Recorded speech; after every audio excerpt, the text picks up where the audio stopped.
নমস্কার সকলকে, কেমন আছো তোমরা সবাই? আশা করি সকলে অনেক ভালো আছো। আর আজকের এই ভিডিওটা আমি ঠিক কী কারণে করেছি, ভিডিওর শুরুতে থাম্বনেল দেখেই তোমরা বুঝতে পেরেছো। আর যদি না বুঝে থাকো তাহলে আমি কিছুটা তোমাদেরকে বলি। এনটিপিসি এক্সাম দেওয়ার পরে আমি তোমাদের সাথে তার রিভিউ শেয়ার করেছিলাম একটা শর্টসের মাধ্যমে, কিন্তু কে কিভাবে দেখেছো আমি জানি না, কিন্তু তারপরেও আমি নতুন করে তোমাদেরকে আরেকবার শেয়ার করছি।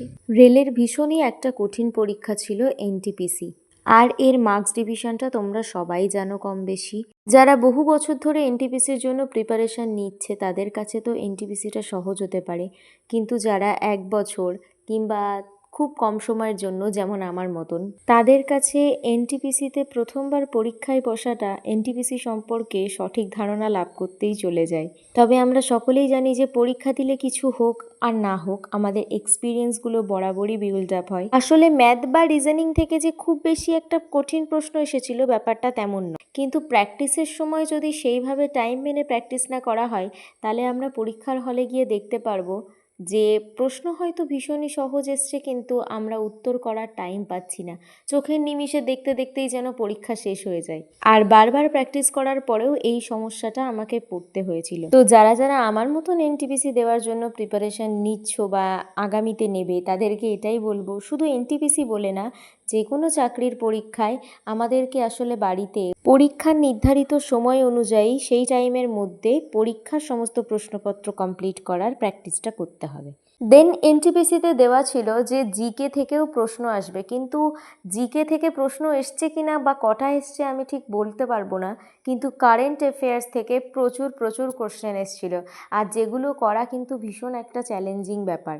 আমার একদম লাস্ট দিন পরীক্ষা পড়েছিল, আর আমার পড়েছিল কল্যাণীর একটা সেন্টারে।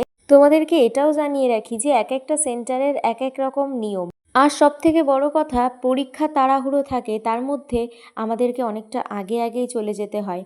অবশ্য বেশি আগে আগে গেলে আবার বেশি বেশি চেকিং হয়, তো সেখানে এই জিনিসগুলো আমাদেরকে একটু খেয়াল রাখতে হবে যে এই নাজেহাল করা বিষয়গুলো কিন্তু ঘটেই থাকে, আর সেই সময় আমাদের মাথাটা আরও বেশি করে কাজ করে না। আসলে এক্সাম সেন্টারে অনেক কিছু অ্যালাউ থাকে না, তো আমি আগে থেকেই জানতাম যে কোনো রকম মেটাল অ্যালাউ নয়, বাট কি আর করা যাবে, আমার নোজপিনটা নিয়ে আমাকে ভীষণ সমস্যায় পড়তে হয়েছিল, কারণ এটা অনেক বছর ধরে আমার নাকে পড়া রয়েছে, তো এটা খুলতে পারছিলাম না। কিন্তু যেহেতু আমি আগে আগে চেকিংয়ের জন্য গেছি, সেই জন্য আমাকে বাধ্য করা হয়েছিল এই নোজপিনটা রিমুভ করার জন্য। নিজেকে তো ভীষণ একটা কষ্ট দিয়ে আমি নোজপিনটা শেষমেশ খুলতে পেরেছিলাম, বাট পরবর্তীকালে দেখলাম যেসব মেয়েগুলো গেছে তাদের নাকে একটা সেলোটেপ দেওয়া হয়েছিল।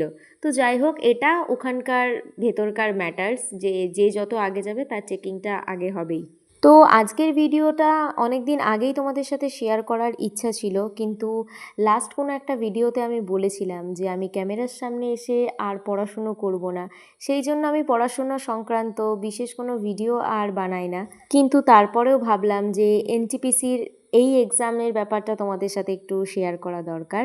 তো যাই হোক, সকাল থেকে আমি টুকটাক করে অনেকগুলোই কাজ করে নিলাম, আর বেশ কদিন বাদে দেখলাম রোদ উঠেছে, তো ভীষণ ভালো লাগছিল। এই কদিন বৃষ্টিতে সব কিছু চারদিকটা মেসি হয়েছিল, আর জামা কাপড়ের একরাশ ঢিবি জমেছিল, তো বৃষ্টিতে রোদ হওয়ার পরে সেগুলো সব একবারে রোদ্রুয়ে দিলাম। তারপরে সকাল থেকে ঘরটরগুলো গুছিয়ে নিলাম। আমার স্টুডেন্ট আসবে বলে গানের, তাদের জন্য হারমোনিয়ামটা বের করে আগে নিজে প্র্যাকটিস করে নিলাম। দেন কিছু কাজ পেন্ডিং হয়েছিল টুকটাক, সেগুলোও করলাম। আসলে আমাদের লাইফে আমরা সকলেই ব্যস্ত, আমরা ক্যামেরা অন করে ভিডিওগুলোতে যেমন সুন্দরভাবে সব কিছু দেখতে পারি, আমাদের রিয়েল লাইফ বাস্তবটা ততটাও সুন্দর হয় না। ক্যামেরা অন করে ভিডিও করার জন্য অনেক কিছু গুছিয়ে তো রাখতেই হয়, আবার ভিডিওতেও কিছু কিছু জিনিস দেখাতে হয়। তো যাই হোক, আজকে ছিল বৃহস্পতিবার, তো বৃহস্পতিবারের পুজো দিয়ে আমি একটু ভগবদ গীতা পড়ে নিয়েছিলাম, আর তারপরে আমি বেরিয়েছিলাম আরেকটা কাজে। তো আজকের মতন তোমাদের সাথে এতটুকুই শেয়ার করেছিল। ভিডিওটা এই পর্যন্তই, দেখা হবে নেক্সট কোনো ভিডিওতে। ততদিন তোমরা ভালো থেকো, আর ভিডিওটি ভালো লাগলে অবশ্যই লাইক করে পাশে থেকো।